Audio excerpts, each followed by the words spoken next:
So ಏನಂತೀರ ಇವಾಗ ನನ್ನ ಹತ್ರ 2 ಅರೇ ಇದೆ, ಒಂದು ಅರೇ 1 ಅರೇ 2 ಅಂತ. ಸೊ ಅದರ ವ್ಯಾಲ್ಯೂಸ್ ಕೂಡ ಸೇಮ್ ಇದೆ. ಸೊ ಯಾವಾಗ ನಾನು ಕನ್ಸೋಲ್ ಡಾಟ್ ಲಾಗ್ ಅಲ್ಲಿ ಅರೇ 1 = ಅರೇ 2 ಅಂತ ಹಾಕ್ತೀನೋ ಅವಾಗ ನನಗೆ ಫಾಲ್ಸ್ ಬರುತ್ತೆ. ಸೊ ಯಾಕೆ ಫಾಲ್ಸ್ ಬಂತಂದ್ರೆ ಜಾವಾಸ್ಕ್ರಿಪ್ಟ್ ಅಲ್ಲಿ ನಾವು ಅರೇನ ಆಬ್ಜೆಕ್ಟ್ ತರ ಟ್ರೀಟ್ ಮಾಡ್ತೀವಿ. ಸೊ ಆಬ್ಜೆಕ್ಟ್ ಅಲ್ಲಿ ನಾವು ವ್ಯಾಲ್ಯೂಸ್ ನ ಕಂಪೇರ್ ಮಾಡಲ್ಲ. ಸೊ ನಾವು ಅದನ್ನ ರೆಫರೆನ್ಸ್ ಆಫ್ ವೇರಿಯಬಲ್ ಆಗಿ ಕಂಪೇರ್ ಮಾಡ್ತೀವಿ. ಸೊ ಕ್ಲೀನ್ ಆಗಿ ಕಂಪೇರ್ ಮಾಡಕ್ಕೆ ನಮ್ಮ ಹತ್ರ 3 ಮೆಥಡ್ ಇದೆ. ಸೊ ಫಸ್ಟ್ ಒಂದು ಬಂದ್ಬಿಟ್ಟು ಜಾಯಿನ್ ಅಂತ, ಸೆಕೆಂಡ್ ಒಂದು ಬಂದ್ಬಿಟ್ಟು json.stringify ಅಂತ. ಎರಡರಲ್ಲೂ ನಾನು ಅರೇ 1 ಅರೇ 2 ಹಾಕ್ತೀನಿ. ಸೊ ಎರಡರಲ್ಲೂ ಕಂಪೇರ್ ಮಾಡಿದಾಗ ನನಗೆ ಟ್ರೂ ಅಂತ ಬಂತು. ಬೇಸಿಕಲಿ ಇವೆರಡು ಅರೇದಲ್ಲಿ ಎಲಿಮೆಂಟ್ಸ್ ಸ್ಟ್ರಿಂಗ್ ಆಗಿ ಕನ್ವರ್ಟ್ ಮಾಡುತ್ತೆ. ಸೊ ಆನ್ಸರ್ ಟ್ರೂ ಬಂದ್ರೆ ಇದರಲ್ಲಿ ಕೆಲವು ಡ್ರಾಬ್ಯಾಕ್ಸ್ ಇದೆ. ಡ್ರಾಬ್ಯಾಕ್ ಏನಂದ್ರೆ ಫಾರ್ ಎಕ್ಸಾಂಪಲ್ ನಾನು ಇಲ್ಲಿ ಅರೇ 1 ಅಲ್ಲಿ ನಲ್ ಅಂತ ಬರೀತೀನಿ, ಅರೇ 2 ದಲ್ಲಿ ಅನ್ಡಿಫೈನ್ಡ್ ಅಂತ ಬರೀತೀನಿ. ಯಾವಾಗ ಇದು ಕಂಪೇರ್ ಮಾಡ್ಬಿಟ್ಟು ಔಟ್ಪುಟ್ ಕೊಡುತ್ತೋ ನನಗೆ ಅವಾಗ ಟ್ರೂ ಅಂತ ಕೊಡುತ್ತೆ. ಬಟ್ ಆಕ್ಚುಲಿ ನಲ್ಲೇ ಬೇರೆ ಅನ್ಡಿಫೈನ್ಡ್ ಬೇರೆ. ಸೊ ಅದಕ್ಕೆ ಆನ್ಸರ್ ತಪ್ಪು. ಸೊ ಅದಕ್ಕೆ ಇವಾಗ ಇನ್ನೊಂದು ಮೆಥಡ್ ಬರುತ್ತೆ. ಸೊ ಇದು ಬಂದ್ಬಿಟ್ಟು ನಮ್ಮ ಫೇವರೇಟ್ ಮೆಥಡ್ ಎವ್ರಿ ಅಂತ.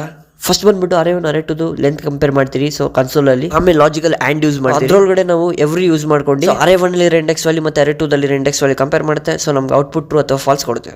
ಸೊ ನಮ್ಗೆ ಔಟ್ಪುಟ್ ಫಾಲ್ಸ್ ಬಂತು.